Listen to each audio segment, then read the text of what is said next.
Morning.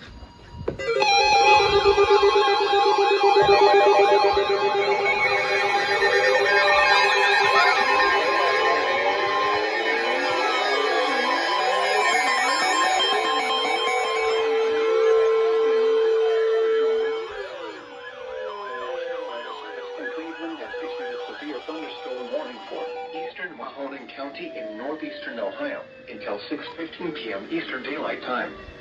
At 5:28 p.m. Eastern Daylight Time, severe thunderstorms were located along a line extending from Canfield to near Salem, moving southeast at 15 miles per hour.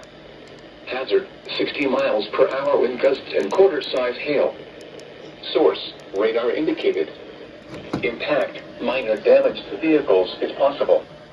Expect damage to trees and power lines. Locations impacted include Salem, Columbiana, Boardman, Canfield, Austintown, Ellsworth, New Middletown, and Greenford. For your protection, move to an interior room on the lowest floor of a building. Repeating, a severe thunderstorm warning has been issued until 6:15 p.m. Eastern Daylight Time for the following county: Mahoning, Ohio.